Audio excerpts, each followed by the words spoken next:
Welcome to Enterprise Technology Spotlight. My name is Keith Hales. I am the host of this podcast from InfoSystems. And today we have Fred Cobb, our Hi, Vice Keith. President of Services, joining us. Yeah, thanks for having me today. Yeah, absolutely. Today we're going to be talking about how an organization, an enterprise company, can evaluate outside technology providers. Sure. And so what I wanted to do was bring on our services expert to talk about how those organizations can ask the right questions to get to the best service provider for them. So I guess the first thing I want to start off with is, what are some of the main criteria, what are some of those main topics that an organization should even consider when they're evaluating an outside provider? No, that's a good question. And there's quite a few areas that someone that's looking to use an MSP to provide service, managed service provider to provide those services need to consider.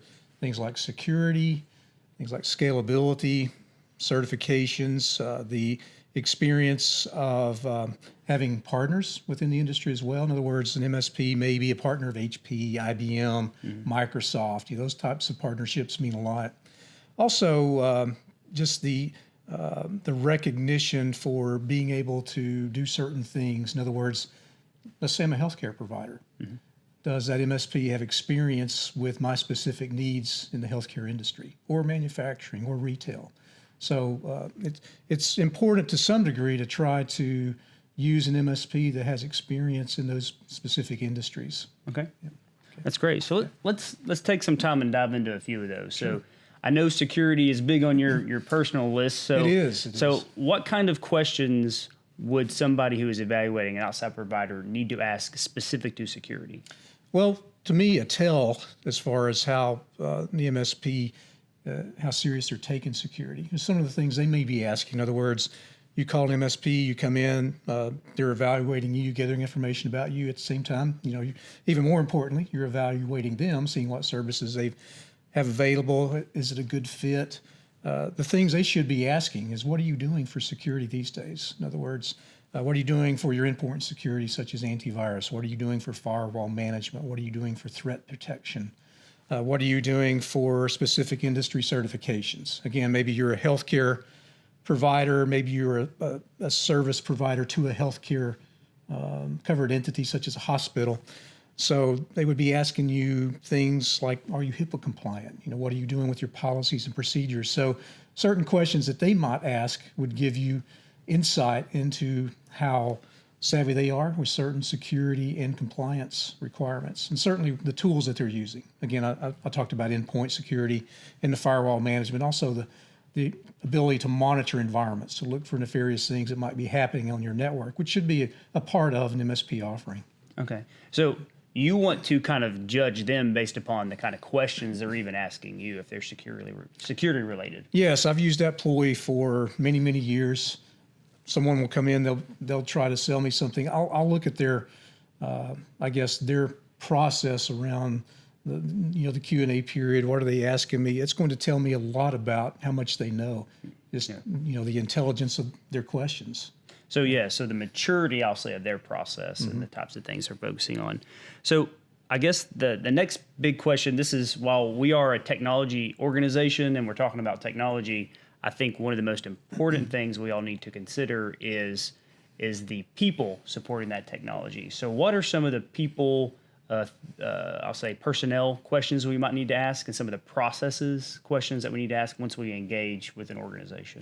Sure. If you're a Microsoft shop, you're going to want to find out, do your people, are they certified in certain Microsoft technologies? Are there MCSEs or MCPs, Microsoft Certified Professionals, or systems engineers, or just what is their experience level? Also, if you have a particular firewall that you want them to manage, maybe it's a Sonic wall, maybe it's a Sophos, maybe it's a Cisco. Do they have certified people, in those specific technologies? Or is this a situation where they're bringing in a package? They're saying, in order for us to come in and support you, you must be running Cisco or you must be running Sophos. That can tell you something about the MSP, not in a negative way, but maybe in a way they package their services and try to sell them. Okay. But certifications are important. Maybe you're not a Microsoft shop. Maybe you're 100% Linux, or you're an IBM shop and you're running Linux on Power, your AIX environment or a Power environment. you certainly want to start asking questions. Tell me about your staff. What is their experience levels with these technologies that are very important to me? Okay. So how important is it in the technology world to have, I'll say, have somebody be able to get access quickly? Meaning, if there's someone available to answer the phone, or do you get put into like a queue? Maybe you go online and kind of hope somebody picks up your ticket quickly. Like what matters there? What are some of the key tells that as these people making the evaluation process can kind of listen for? Like, hey, this sounds good if they have this kind of process in place, but if they have this kind of process in place, maybe that's something that I need to stay away from. Yeah, so you might ask the question of the prospective MSP, I need to log a service ticket. I've got something broken. What's my typical method for doing that? And look for things like, we have an 8 to 5 help desk. We have a web portal where you can submit a ticket. We have the ability to SMS, short message services. Actually text in hey, I've got a problem, and watch for a response either through your phone or maybe on a website. So what are their vehicles for you getting information to them that you've got a problem, and also what's their typical SLA, service level agreement. In other words, if they respond to most situations next day, and you've got a piece of the business that is critical, can it be next day? So you have to be able to find out, do they have that around the clock service, or do they have the capability of delivering service level agreement numbers that if I have a critical outage, they can respond quick enough? So what I heard you say is, do they have processes in place, and do they have those answers already figured out? So one of the things we've struggled with is going back several years ago, is engineers wanted to hand out their cell phone number. And I get it, right? They want to hand out their cell phone number because they want to be helpful. Hey, call me anytime. And I know the motivation is good, and we see this in the industry too. How can that become a bad thing? We'll be back with the Enterprise Tech Spotlight podcast after we pause for this special message. Have your IT projects created stress on your team over the last few years? More than half of IT professionals say they are burned out at work. IT departments are under constant pressure to keep systems running while completing IT projects on time and under budget. And they often report that they're understaffed and underfunded. InfoSystems is now offering free IT project review sessions. Kick off your 2020 IT projects the right way. If you're planning or considering some type of IT project, software, networks, servers, storage, phones, and want to get an unbiased and accurate understanding of the skills, time, and cost required to make it happen, this is the perfect first step to take. Our expert project team will help make sure you don't miss important details, waste money, or overestimate your capabilities. Visit the InfoSystems website at www.infosystems.biz to request your IT project review. Now back to the podcast. Well, you think about it. Let's say you've got the personal cell phone of a specific engineer. That engineer, you don't hear from them for a couple of months. Maybe they left the company. Maybe they're out sick. Maybe they're out ill. Also, in some regard, it speaks to maybe the size of the organization. In other words, if they're able to personally pick up the cell phone and talk with you at length about the problems that you have as those problems come up, how busy is their queue? In other words, are you the first customer? Are you one of 5 customers? How can they provide, the white glove treatment is great. The personal attention is great. It's a feel-good thing. But if you look at how that scales, it doesn't scale very well. Mm-hmm. Yeah, I mean, we've seen in the industry, and I know we've both seen this at other organizations as well, that as the company matures, they take, not that you can't have their cell phone, but the company usually says, hey, we prefer you call this help desk number, or we prefer you call this service operations center type number, so that we can get you the help you need. Right. One other point about having the personal cell. Let's say you have this one-to-one relationship, or you're on the phone, you're calling this person, they happen to pick up, and you're helping them. Has a ticket been generated? Does somebody else in that organization know that you've got a problem if this person becomes unavailable? Let's say it's an extended issue. Is there going to be any history of what's being done to troubleshoot versus what is left to do to try to fix the problem? So there's a whole myriad of issues using that approach. Pick up the phone, call me anytime, I'm going to respond. Yeah. Yeah. Okay.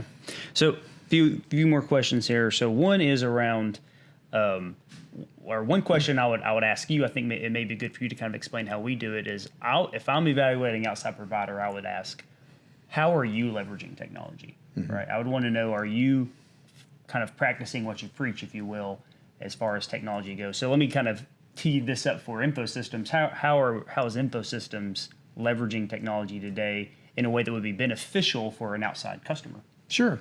And we're looking at continuous improvement as well. But some of the things that we've had in place for quite some time here at InfoSystems, we have our client care services. And we have even taken client care, and recently we have merged that into our 24/7 network operations center and our level 1 help desk. So we've got technical talent on the phone ready to respond. So when service tickets are generated, a lot of times you're going to get a warm body. You may get a warm body at 3 a.m. in the morning when you call, because we are manning those phones around the clock.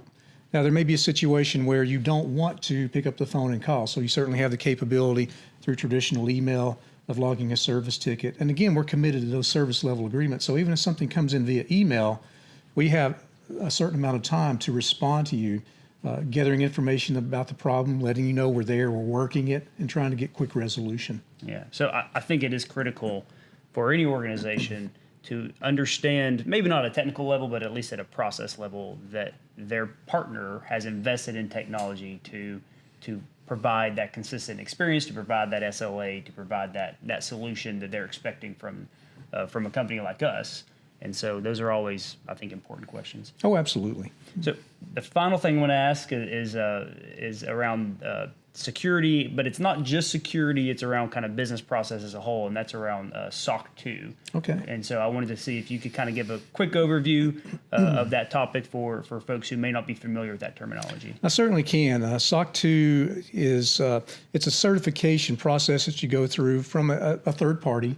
The AICPA, the American Independent Certified Public Accounting Group, is the sponsoring body for SOC 2. SOC stands for Service Organizational Controls. And SOC 1 was more of true accounting, looking at financial processes within an organization.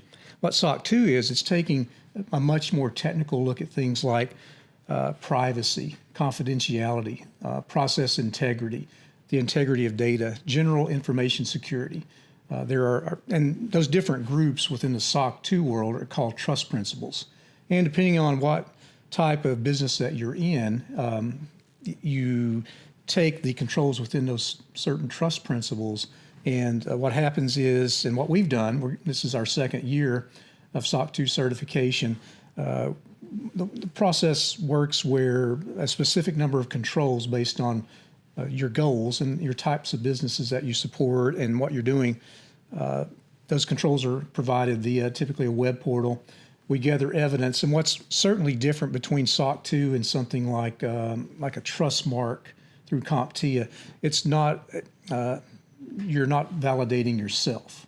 In other words, it's a very prescribed, very stringent process where this third-party company, and there's several around the country that do SOC 2 audits. But what they'll do, they'll ask for validation. You provide evidence. Typically, they push back and they dig deeper and deeper and deeper into that evidence to make sure that things are spot on for a particular control. It's a several-month process typically. In other words, we start in January. We typically finish in April. Once we're finished with all the evidence gathering, all the back and forth with the auditing company, after a few weeks, we get our attestation of certification, and along with a couple 100-page SOC 2 report.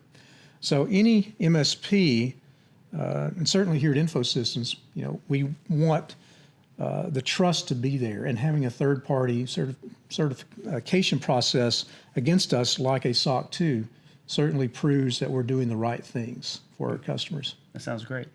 Well, that's going to end today's podcast, for technology, Enterprise Technology Spotlight. So thank you for joining us. And since we started out we finished on SOC 2, we're actually going to spend the next time together talking a little bit more about SOC 2 and some of the other controls and some of the other systems we put in place to ensure that we can provide our clients with a great experience. So thank you for joining us for this podcast, and I look forward to you joining us next time.